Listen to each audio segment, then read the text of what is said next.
At 30,000 feet over Nazi-controlled Budapest, a flak shell didn't damage a B-17. It erased its entire nose. 1 second there was a cockpit. The next, there was only open sky and screaming wind. No instruments. No controls. 2 crewmen gone instantly. By every law of aviation, the bomber should have dropped straight out of the sky. Instead, it kept flying. Somewhere inside the shattered fuselage, men were fighting the aircraft itself, pulling on something they were never meant to touch. For 10 minutes over enemy territory, this B-17 refused to fall. How it stayed airborne is almost impossible to believe. At 9:42 a.m. on July 14, 1944, First Lieutenant Evald Swanson gripped the controls of his B-17G Flying Fortress as the sky above Budapest erupted in black bursts of flak. He was only 24 years old, already 17 missions deep, and flying with no room for mistakes. Below them, German defenses had ringed the rail yards with hundreds of heavy anti-aircraft guns, all firing at once. Swanson's bomber was one aircraft in a tight 60-plane formation from the 483rd Bomb Group, launched from Sturparone, Italy. On paper, the objective sounded straightforward. Their orders were brutally clear. Hit the Shell oil refinery and the rail network at the center of German-occupied Budapest, cripple the supply lines feeding the Eastern Front, and make it back alive. By mid-1944, crews of the 15th Air Force understood the odds. For every 10 men who boarded a B-17, only 2 could expect to see home again. The rest would be killed, captured, or vanish without a trace. Still, the formation pushed ahead into a wall of anti-aircraft fire. Flak detonated in violent black bursts, tearing through aluminum skin. MSPA absorbed multiple hits, first in the tail, then across its wings, but stayed in formation. Shrapnel ripped through the fuselage, punching jagged holes in the aircraft's skin, yet the bomber held its place in the formation. Inside, every crewman stayed at his post. Second Lieutenant Paul Berndt remained beside Swanson in the co-pilot's seat. Up front, Second Lieutenant Kenneth Dudley prepared the bomb sight in the nose, while Second Lieutenant Joe Henderson worked navigation just behind him. The remaining crew were spread throughout the aircraft: radio operator, gunners, flight engineer, each waiting for the release point. The target was seconds away. Dudley armed the system and released the bombs. 2 tons of explosives fell away toward the rail yards below, and the sudden loss of weight forced the bomber sharply upward. Almost immediately, an 88mm shell slammed into the aircraft's nose. The detonation was instant and catastrophic. Everything forward of the cockpit vanished in a flash of fire and debris. The nose section, the bombardier's station, the navigator's compartment, the bomb sight, and the plexiglass framing were all torn away. There was nothing left where the front of the aircraft had been. Kenneth Dudley was killed instantly. Joe Henderson never had a chance. The shockwave ripped through the remaining structure, leaving the bomber shattered but still in the air. The metal frame that once held 2 men and countless pounds of equipment had vanished. The bomber's center of gravity swung violently backward. With nothing weighing down the nose, MSPA pitched almost vertically, threatening to stall. Swanson stared at nothing but open sky where the instruments should have been. At 30,000 feet, freezing air tore through the gaping hole, biting at every layer of his flight suit. Temperatures plunged to 40 degrees below zero, and the wind ripped at him mercilessly. Blood from the initial explosion smeared the flight deck, a grim reminder of the chaos around him. Through the gaping void where the nose had once been, Swanson could make out the rest of the formation pushing toward the rally point. The control column was gone. The yoke that normally guided the flight surfaces had been mounted to the forward structure, and that structure no longer existed. Every instrument panel had been ripped away with the nose. No airspeed indicator, no altimeter, no artificial horizon. Nothing to show him the aircraft's orientation except the horizon itself and the feel of the plane beneath him. Yet, somehow, The steel control cables running through the fuselage had survived, exposed but intact, offering the only link between pilot and aircraft. The steel cables running from the cockpit back through the fuselage to the rudder, elevators, and ailerons swayed wildly in the rushing wind, fully exposed yet miraculously intact. Swanson yanked at the controls, or at least tried to, but there was nothing left to guide the plane. Somehow, against all logic, he managed to bring MSPA's nose down, level the bomber, and slip it back into a rough formation with the others. The aircraft should have been uncontrollable. Boeing had designed the B-17 for stability, but no engineer, no manual, had ever imagined flying one with the cockpit obliterated. The only thing keeping MSPA in the sky now was sheer physics and raw desperation. Behind Swanson, the surviving crew began moving forward, the radio operator, the flight engineer, each inching through the chaos of the cabin.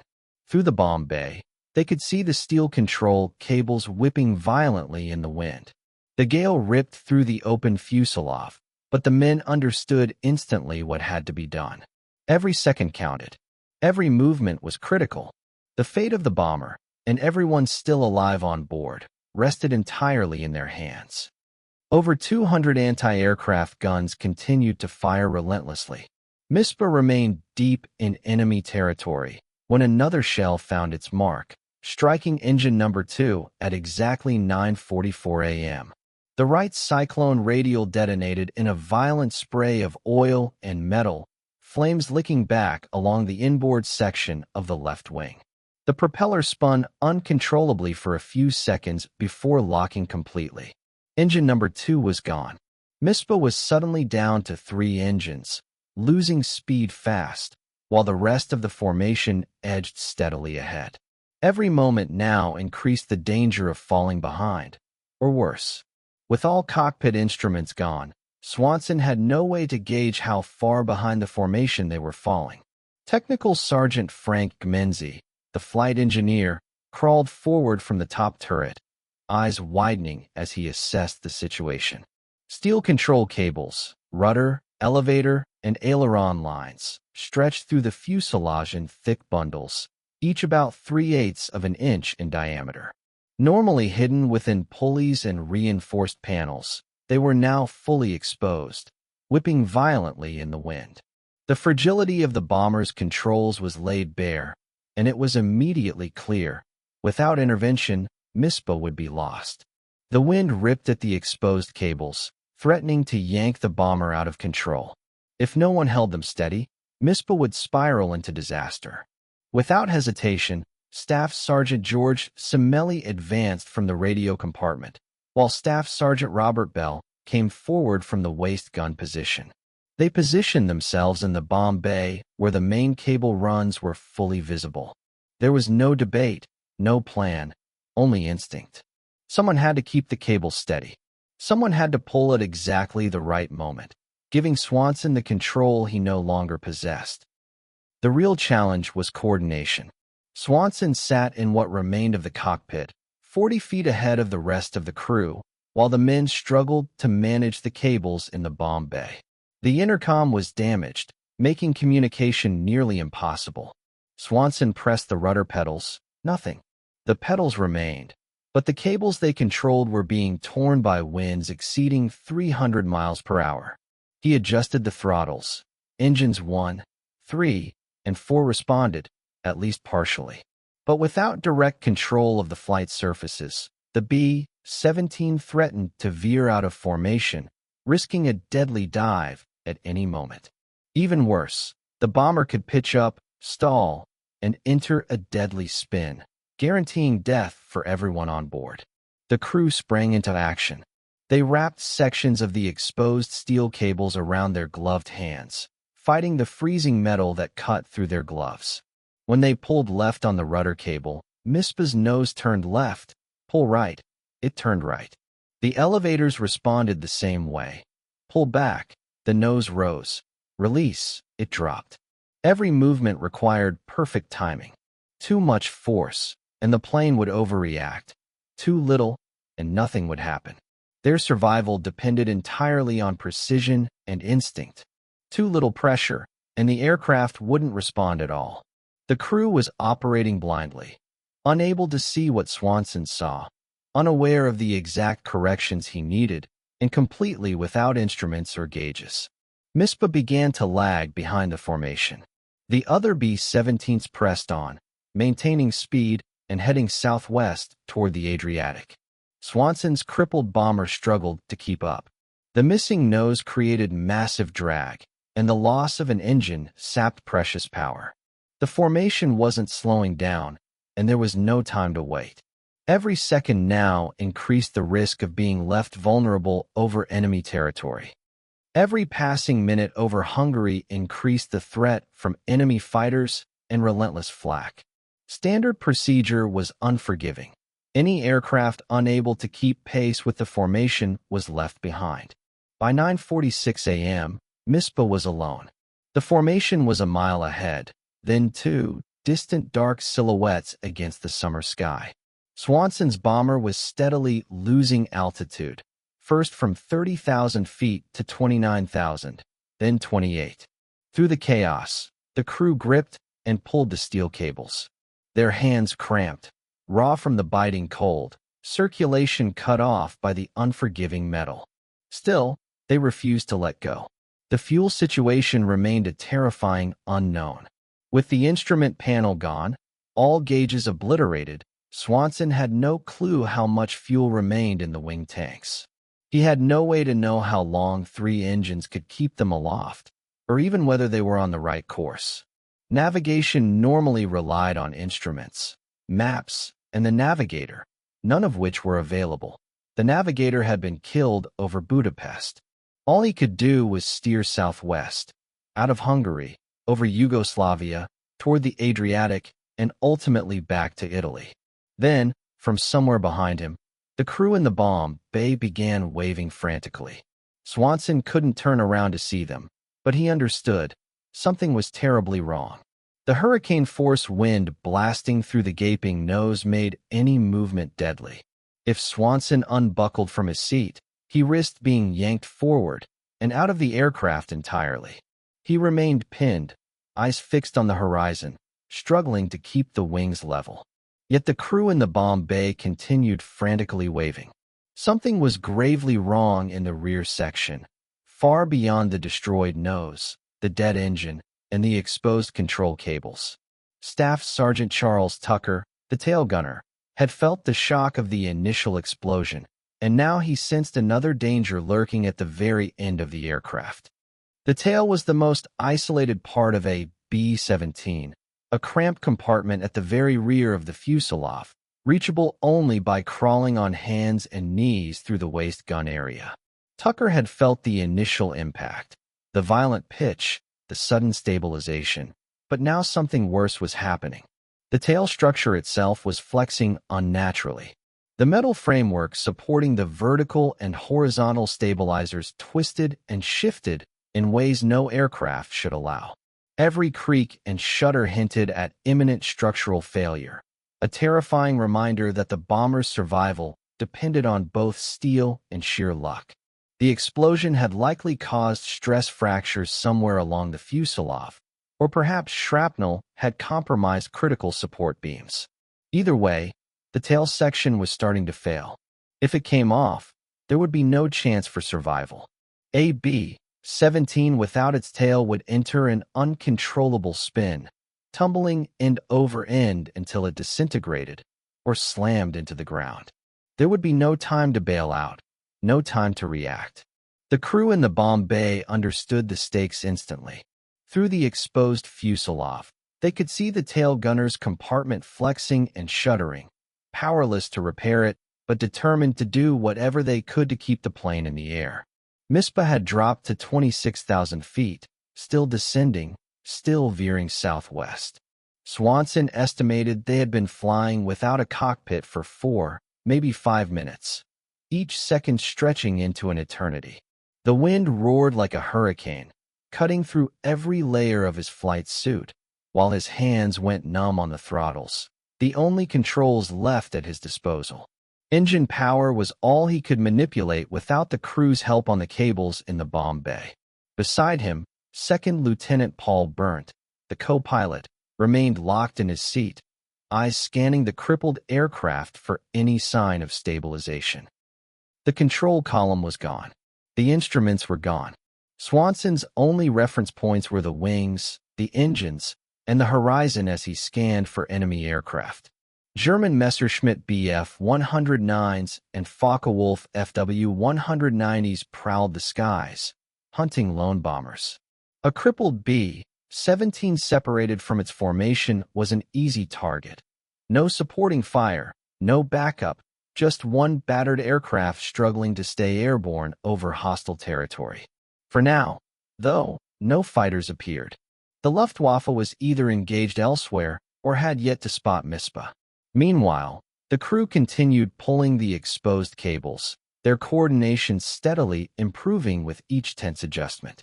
Whenever Swanson throttled back engine number 1, MSPA wanted to yaw sharply to the right. Instantly, the crew pulled the left rudder cable to counter it. Increase power on engine 4, and they adjusted again. This wasn't flying. It was survival through sheer, coordinated brute force. 10 men acting as one, straining to keep 65,000 pounds of aluminum and steel aloft. At 9:50 a.m., MSPA crossed the Hungarian border into Yugoslavia. Swanson had no idea, no map, no recognizable landmarks through the gaping hole that had been his cockpit. For the first time in minutes, the relentless flak finally stopped. The black clouds of flak finally stopped. For the first time in minutes, it seemed they had passed the worst of the enemy defenses. It offered a glimmer of hope, a slim, fragile chance. A chance that hinged entirely on how long the tail structure could hold, how long the crew could keep pulling the exposed cables, and whether 3 engines could produce enough thrust to keep them airborne. The fuel gauges were gone, but Swanson felt the hum and vibration of the engines through the battered airframe. They were still running smoothly, indicating the wing tanks were not empty. How much fuel remained, no one could know. A fully loaded B-17 carried roughly 2,800 gallons of aviation gasoline across multiple tanks. At normal cruise power, 4 engines would burn around 200 gallons per hour, but they weren't cruising. The bomber was pushing 3 engines at maximum continuous power just to maintain altitude and speed, driving fuel consumption far higher than normal. Swanson faced a grim reality and made a single, urgent decision: get the crew out. The aircraft was failing. The tail structure was compromised. Fuel levels were unknown, and they were still deep over enemy territory. Every second counted. Every additional minute in the air raised the risk of total structural collapse. If MSPA came apart at altitude, there would be no survivors. But if the crew could bail out while the aircraft remained partially controllable, most had a chance to live. Capture was almost certain. They would spend months in prisoner-of-war camps, but at least they could survive. The challenge lay in execution. Bailing out of a B-17 required precise coordination, following strict procedures with designated exit points. Any misstep could mean instant death. Normally, the bombardier and navigator would escape through the forward nose hatch, but that hatch no longer existed. The radio operator and others would use the waist gun windows or the rear door. The ball turret gunner had to rotate his turret into a precise position before climbing out. Each crew member had drilled these procedures countless times during training, but training assumed a fully intact aircraft. It assumed a functioning intercom. It assumed there was time for an orderly evacuation. Swanson had none of that. No intercom. No way to issue commands. No time. Every second was a fight against chaos itself. Swanson had no way to coordinate who should exit first and who last. And he could not leave his seat. The instant he unbuckled, the moment he tried to move toward any exit, the aircraft risked becoming uncontrollable. The crew in the bomb bay would lose their reference points for pulling the cables. MSPA would spin or dive within seconds, and everyone still aboard would be lost. By 9:52 a.m., they had dropped to 24,000 feet. 10 harrowing minutes had passed without a cockpit. Swanson's hands remained locked on the throttles, every nerve focused on keeping the bomber airborne. Swanson's feet pressed against the rudder pedals, even though the pedals alone could do nothing without the crew's hands pulling cables 30 feet behind him.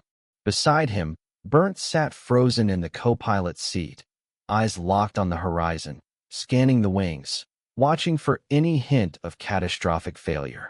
Neither man spoke. The roaring wind made conversation impossible anyway. Farther back, the crew in the bomb bay made a grim decision on their own. They could feel the tail structure flexing, see stress cracks spreading across the fuselage. They understood the brutal truth. Staying aboard meant certain death if the aircraft came apart. One by one, the men began inching toward the waist gun windows. Staff Sergeant Robert Bell went first, clipping his parachute harness, positioning himself carefully, and then leaping into the violent slipstream. He was instantly swept away by the rushing air. Staff Sergeant Charles Kelly followed, then Staff Sergeant George Semelli, and finally Technical Sergeant Frank Menzie. With each jump, MSPA became harder to control. Fewer hands on the exposed cables meant less precise adjustments.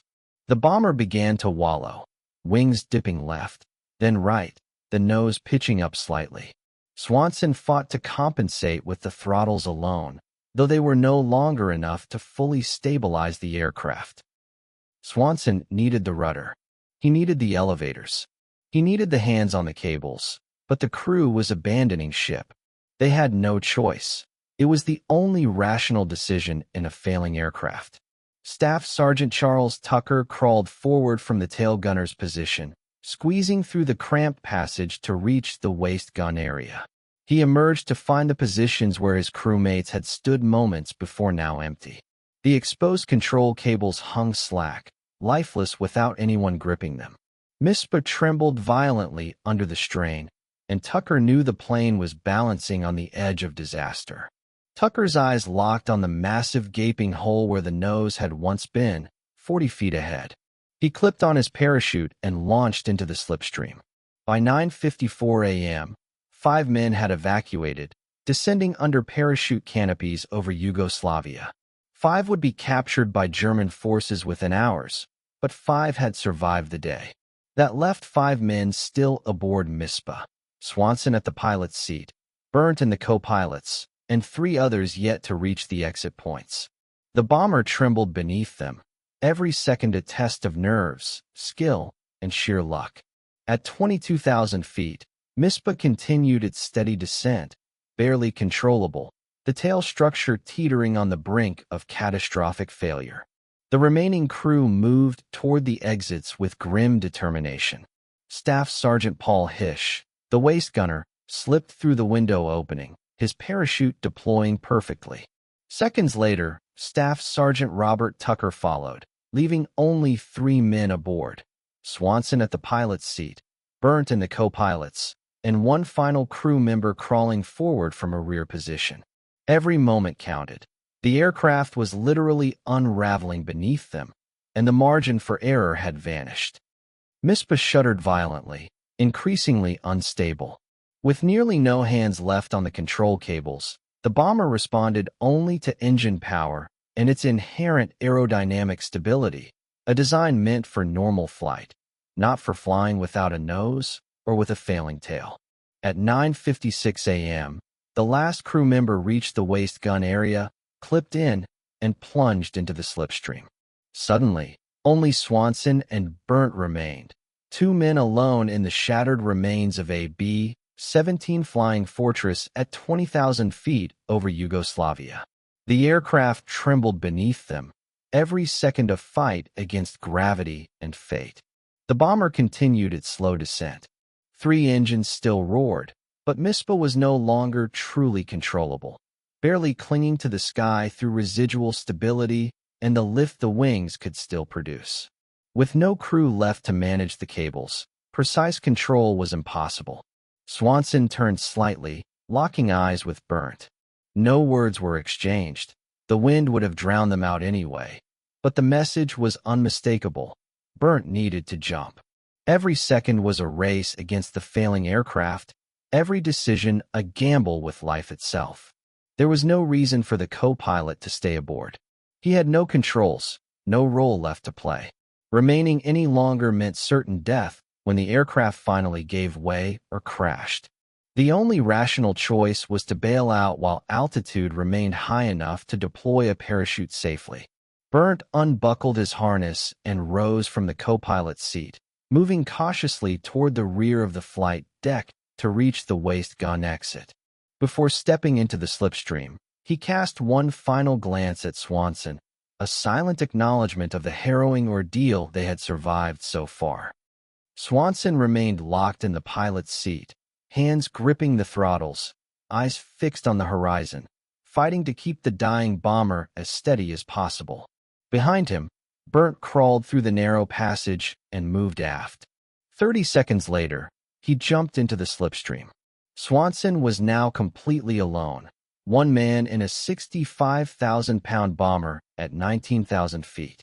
MSPA descended steadily at roughly 200 feet per minute. Not a dive, but a relentless fall.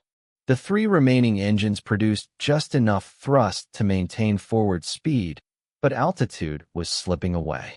With the nose gone, drag was enormous, and the aerodynamic balance destroyed. The B-17 had become little more than a flying brick with wings. Fuel levels were a complete mystery. The wing tanks could be nearly full or nearly empty. There was no way to know. The engines gave no warning. The right cyclone radials ran smoothly until the fuel was entirely gone, then simply stopped. No sputter, no falter, just silence. And if all three engines cut out at once, MSPA would plummet from the sky, leaving Swanson with no options, no backup, and no margin for error. Every second was a tightrope walk over certain death. Swanson estimated their position. They had been heading southwest for roughly 14 minutes since leaving Budapest. Airspeed was likely around 180 miles per hour, maybe less, meaning they had covered approximately 40 to 45 miles. The border between Hungary and Yugoslavia lay about 30 miles from Budapest, suggesting they were now over Yugoslavia, perhaps nearing the mountains, or maybe the Adriatic coast. But all of this was guesswork. With no instruments, no maps, and no navigator, Swanson was flying blind, relying entirely on instinct, experience, and sheer will to keep the crippled bomber in the air. The critical question was how long to stay aboard. Every minute Swanson remained at the controls gave the crew below more time to distance themselves from the eventual crash site. German patrols would comb the area for any downed bomber. But if he could keep MSPA aloft for just a few more minutes, the parachuting crew might land miles away from where the aircraft would finally hit the ground. That separation could mean the difference between capture and evasion, between imprisonment and freedom. Yet every second aboard also increased the risk that Swanson himself would not survive the crash. The tail structure flexed dangerously, the bomber ready to tear apart at any moment.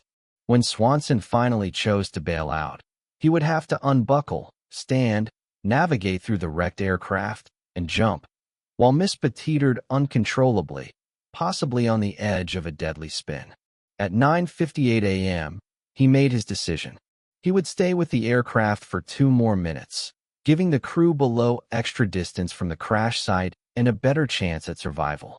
Swanson's hands remained firmly on the throttles as the 3 right-side Cyclone engines continued their relentless roar, holding the fragile aircraft aloft. Engine number 1 on the far left wing, engine number 3 inboard on the right, and engine number 4 on the far right, all still running smoothly, consuming fuel at an unknown rate. MSPA descended through 18,000 feet. At exactly 10 a.m., Swanson released the throttles and unbuckled his harness. The moment the straps came loose, the violent slipstream threatened to pull him forward toward the massive gap where the nose had once been. He pressed back against the seat, then rose carefully. Immediately, the aircraft pitched under him, every movement amplified by the missing nose and failing structure, a deadly reminder that every second counted. With no hands on the throttles, and no one left to make corrections, MSPA began a slow, dangerous left roll. Swanson moved swiftly toward the rear of the flight deck, squeezing through the narrow crawlway leading into the bomb bay. Behind him, the bomber's nose dipped sharply. The control cables hung loose, lifeless in the slipstream. No one was holding the aircraft steady. Swanson could feel the B-17 accelerating into a dive, the seconds slipping away. 30 heart-pounding seconds remained before the dive angle became fatal, before G-forces pinned him in place, before MSPA could enter a deadly spin. He reached the waist gun area, bracing for the leap. The aluminum floor vibrated violently beneath his boots, the roar of the wind nearly deafening.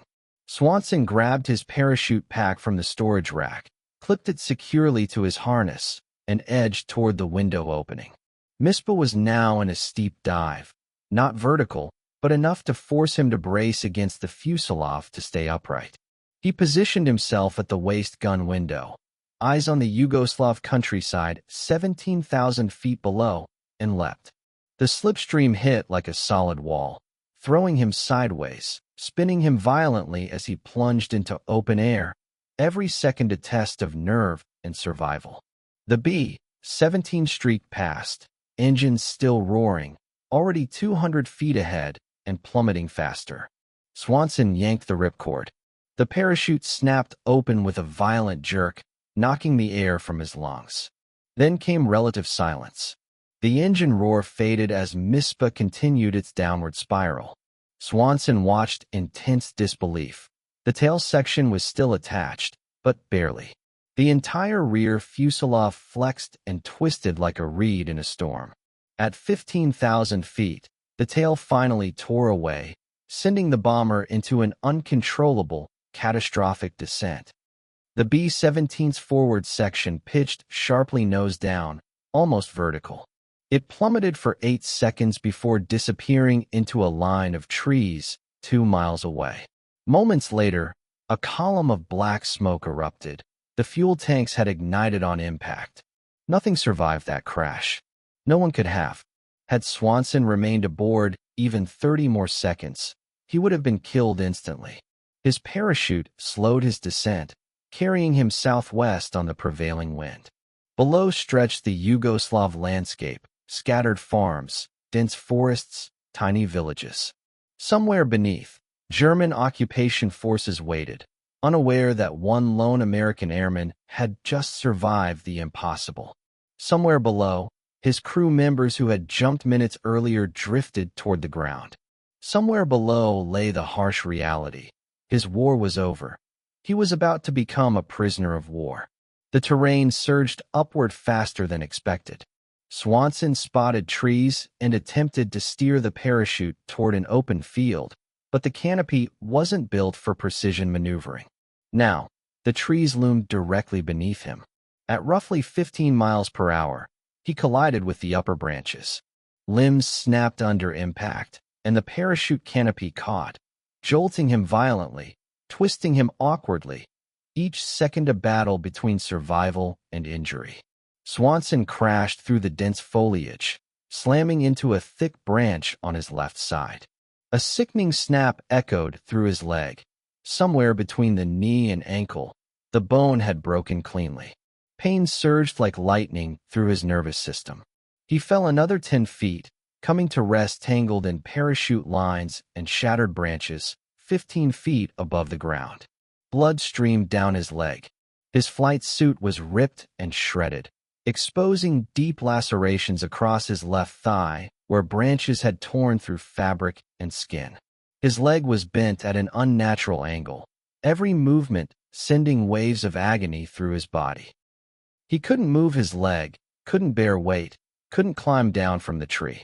Suspended in his parachute harness, Swanson fought to control the pain, to stay conscious, to remain aware of every sound around him. Below, voices cut through the quiet, German voices. Within minutes, German soldiers reached the base of the tree. They were Wehrmacht infantry, part of the occupation force stationed in the area. They had seen the parachutes drifting down and heard the thunderous crash of the B-17. Now, They were closing in, ready to collect the surviving American aircrew.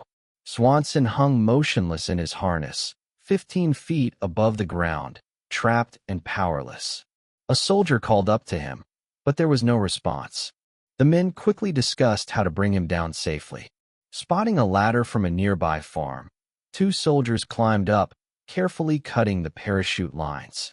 They lowered Swanson gently, mindful not to worsen his shattered leg. Once on the ground, he was laid on his back in the dirt. A German medic arrived, assessing the broken leg, deep lacerations, and significant blood loss, the harsh reality of his capture settling in with every breath. The medic fashioned a temporary splint using wooden boards and strips of cloth, stabilizing Swanson's shattered leg.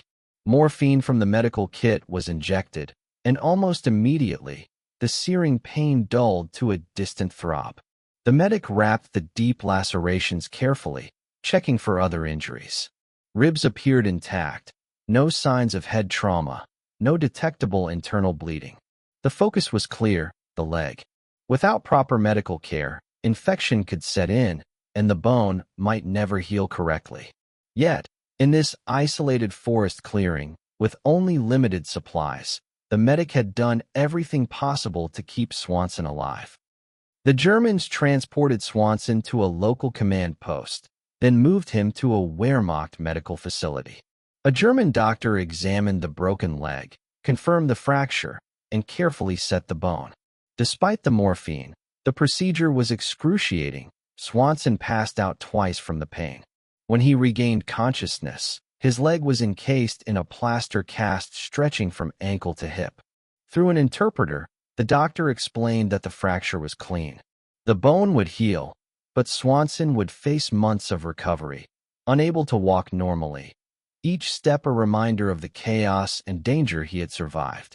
Over the next 3 days, the remainder of MSPA's crew was captured. All 8 men who had parachuted from the crippled bomber were located within a 20-meter radius of the crash site. None had managed to evade German forces. The Yugoslav countryside was heavily patrolled, farmland firmly under occupation, though partisan resistance hid in the nearby mountains. One by one, the men were brought to the same processing center. Swanson watched as they arrived. Berndt, Gmincy, Simonelli, Bell, Kelly, Tucker, Hish, all alive, surprisingly uninjured aside from minor cuts and bruises, a small relief amid the relentless tension of their ordeal. Now all prisoners of war, the MSPA crew was transported to Austria, to Stalag Luft 4, a camp designated specifically for captured Allied airmen. The facility held roughly 10,000 American and British pilots, navigators, bombardiers, gunners, and flight engineers. Conditions were harsh, but not outright brutal. Food was limited, Red Cross parcels arrived irregularly, and the barracks were bitterly cold during winter. Medical care was basic, yet the Germans largely adhered to Geneva Convention standards for officer prisoners. For Swanson and his crew, survival now depended on endurance, patience, and holding on through the long, uncertain months ahead. There were no mass executions, no systematic torture, just confinement, monotony, and endless waiting. Swanson's leg healed slowly. The first 2 months were spent on crutches, every movement a test of patience. In September 1944, the cast was finally removed. Physical therapy was rudimentary. He walked the camp perimeter daily, gradually rebuilding strength in the injured leg. By October, he could move without assistance, and by November, the limp had almost vanished. Each small step was a victory, a quiet testament to resilience amid the endless uncertainty of life as a prisoner of war. By December, Swanson had physically recovered, yet the war raged on. The camp remained tightly secured, guards patrolling the wire relentlessly. Escape attempts were rare and almost always futile. The crew of MSPA settled into the slow rhythm of captivity. They recounted the mission, the 88mm shell that tore the nose away, the 10 harrowing minutes flying without a cockpit, the desperate hands pulling control cables, and the haunting sight of their bomber plummeting into the Yugoslav forest. They remembered Dudley and Henderson, lost instantly in the explosion and the thin line between life and death they had all crossed. And so they waited for the war to end, for liberation, for home. Winter gave way to spring. As Soviet forces advanced from the east, the Germans began evacuating the camps, forcing prisoners to march westward in long, grueling columns. Conditions worsened with every step. Food became scarce, exhaustion took its toll, and some men didn't survive the journey. A few took advantage of the chaos to escape, but Swanson and his crew stayed together, moving through a crumbling Germany as the Third Reich collapsed around them. Then, on April 30th, 1945, liberation came. American forces reached their column. 9 months of captivity ended on a dirt road in central Germany. Tanks rumbled past, soldiers handed out food, water, and cigarettes, and freedom finally returned. Medical personnel thoroughly examined the liberated prisoners, checking for injuries and disease. From there, they were transported to collection points, then to airfields, back to Italy, and finally to the United States. The crew of MSPA returned home. 8 men, all survivors. 8 men who had battled flak at 30,000 feet over Budapest, who had pulled control cables by hand to keep a dying bomber airborne, and who had jumped into the unknown and lived. First Lieutenant Evald Swanson returned to civilian life in Michigan. He married, raised a family, and worked quietly for decades, carrying the memories of that fateful mission with him, but never letting them define him. Swanson rarely spoke of July 14, 1944. When asked, he would simply say he had been lucky, that the crew had been lucky, and that Dudley and Henderson had not been. He never saw himself as a hero, just a pilot who had carried out his duty under impossible circumstances. The Army Air Forces had a different view. Over the years, Swanson rose through the ranks, eventually retiring as a lieutenant colonel. The honors recognized not a single mission, but a lifetime of service. Yet, for him, that one mission, the 10 harrowing minutes without a cockpit, remained the defining moment of his career. Those 10 minutes should have killed everyone aboard. Yet the crew survived. They remained in touch, attending reunions of the 483rd Bomb Group, meeting every few years to remember the war, their missions, and the comrades who never returned. The bond between them was unbreakable. They had endured the impossible, flying a B-17 with no nose, no instruments, no cockpit, and exposed control cables whipped by 300 miles per hour wind. They survived through coordination, sheer determination, and an unyielding refusal to give up. In doing so, they honored Dudley and Henderson, ensuring that their sacrifice was never forgotten. Co-pilot Paul Berndt stayed close to Swanson in Michigan, their friendship lasting a lifetime. Frank Rominski returned to his family, speaking little of the war. George Simonelli preserved photographs from that fateful mission, sharing them decades later with his grandchildren, recounting the harrowing ordeal of pulling steel cables as their bomber tore itself apart. The rest of the crew dispersed across the country, but the memory of that day never faded. Each man carried the story with him, a story of survival, courage, and the unbreakable bond forged at 30,000 feet. They all remembered. Evald Swanson passed away in 2009 at the age of 89, leaving behind a life rich with experiences. He witnessed the world transform, from the age of propeller-driven bombers to jets and even spacecraft. Yet the machine that remained etched in his memory was always MSPA, the B-17G that had lost its nose over Budapest, the bomber that defied the odds, flying on sheer determination and human will. The aircraft that stood as a testament to courage, teamwork, and the extraordinary limits the human spirit could push beyond. If this story inspired you as much as it inspired us, please hit that like button. Every like helps share these forgotten stories with the world. Subscribe and turn on notifications so you don't miss the incredible tales we uncover every day. Stories of bomber crews who refused to give up, even when the odds were impossible. Real people, real courage, real heroism. Drop a comment below and tell us where you're watching from. United States, United Kingdom, Canada, Australia, or elsewhere. You're not just a viewer. You're helping keep these memories alive. Share your location, or let us know if someone in your family served. Thank you for watching, and thank you for helping ensure that Evald Swanson and the crew of MSPA are never forgotten. Second Lieutenant Kenneth Dudley and Second Lieutenant Joe Henderson died instantly when that 88mm shell struck, just 23 and 24 years old. They never made it home. But the 8 men who survived carried their memory forward, through 9 months in a prisoner of war camp, for decades afterward in Michigan, and across the United States. And now, through this story, their names live on. These men deserve to be remembered, and you are helping make that possible.